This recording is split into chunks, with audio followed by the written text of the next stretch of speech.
Propane 1,2-diol has the following structure. It's used to make polyesters and is one of the main substances in electronic cigarettes. A sample of propane 1,2-diol was refluxed with a large excess of potassium dichromate 6 and sulfuric acid.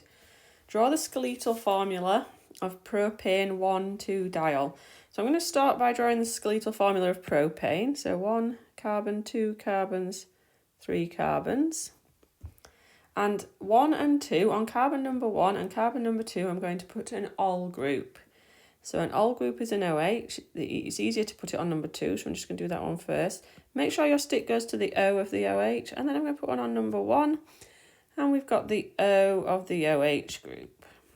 So you could do that either to the left or right. It does need to be skeletal, so we mustn't be showing the carbons or the hydrogens attached to the carbon. Write an equation for the oxidation reaction of this under reflux. So remembering that when we reflux an alcohol, we're going to send it as far as it can in oxidation terms. So if I'm just going to use the space at the bottom here. If we just draw out propane 1,2-diol a little bit more, sort of a little stick diagram, we know we've got an OH here and an OH here. So this alcohol is a primary alcohol. It's got 2 hydrogens. And this alcohol is a secondary alcohol because there's 1 hydrogen, 2 carbons attached to the carbon with the OH. Now, when you reflux a primary alcohol with acidified potassium dichromate, both of these hydrogens can be removed in order to increase bonds to oxygen, and that's going to give us a carboxylic acid. And when you reflux a secondary alcohol, then this hydrogen will be removed and increase the bonds to the oxygen in order to make a ketone. So we'll be looking at taking out 2 bonds to hydrogen to increase the bonds to oxygen twice. So we had 1 bond to oxygen, but now we're going to have 2 more.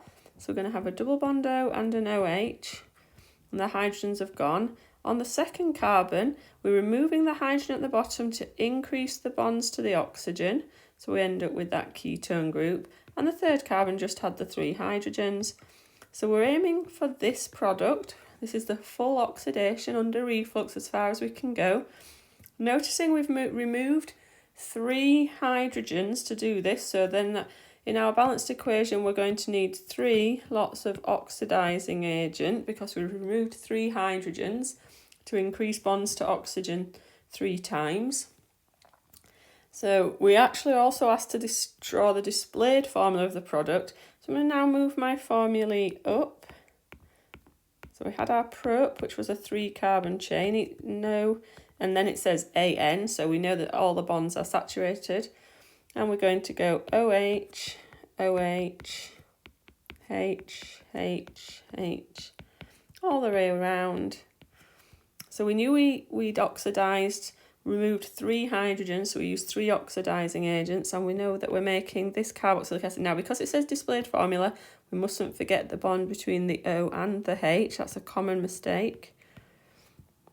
And we've made that carboxylic acid and then that ketone. Now what we need to do is just finish this equation off by balancing it, and then we can cross through our working, but it's not balanced yet. So we're going to count up 1, 2 oxygens and 3 more in the oxidizing agent. 1, 2, 3. So I need 2 more oxygens. They're going to come in waters, and then if we check the rest of the balancing, is that right for hydrogen? So we've got 4 hydrogens in the water, 5, 6, 7, 8. 1, 2, 3, 4, 5, 6, 7, 8. So that's worked out for us. Okay, so we've written our balanced equation, crossed out our working, we can move on. Draw a label diagram for refluxing. So the key here is to have your flask with the condenser vertically above it. You mustn't have any gaps for the flask, between the flask and the condenser. So my tip for you is to sort of go straight from the condenser, straight down, and then, just do that again, straight down, and then draw the flask underneath and straight back up. Now we've got no gaps there. It's not the roundest flask, but it will do. we're going to put our things in here and we're going to heat from underneath. This is our flask. Now we need to finish off our condenser. And remember, on a condenser, there's a water jacket. Water needs to be able to come in near the bottom and go out near the top. So water in here and water out here. And this is the condenser. Remember that we've got cold water running through this condenser. We've labelled our diagram because it says labelled. So the water's coming in here. If you imagine the water's coming in here. And then because the condenser, now this tube actually goes all the way over the front, but we're drawing a two-dimensional cut-through diagram. The water is surrounding this inner tube, but not getting into it, and then it's coming out at the top.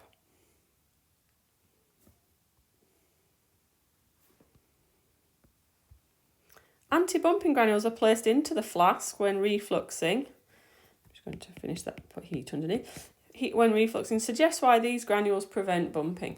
Well, anti-bumping granules, you can't say stop bumping. They've asked you why they stop bumping. Bumping being those large bubbles, that popping up of liquid past the neck of the flask where you don't want it to go.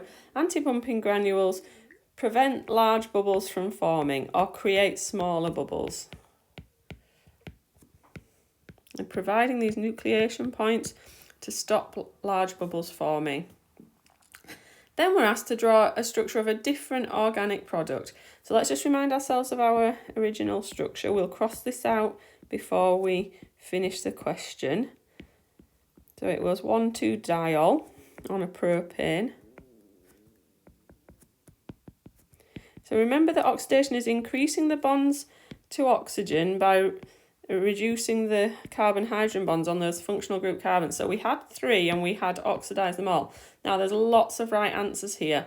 Any combination of those 3 hydrogens that isn't all 3 being removed. So you could have gone for, on your propane, make the ketone but leave the primary alcohol. Or you could have gone for, make the carboxylic acid but leave the secondary alcohol.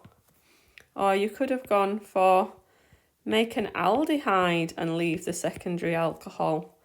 Or you could have gone for, make the aldehyde and make the ketone. Any of these 4 structures would be acceptable. And therefore you've got 4 possibilities. I'm going to cross through my picture of propane 1,2-diol that I drew again to help me out. But any one of these 4 would be acceptable.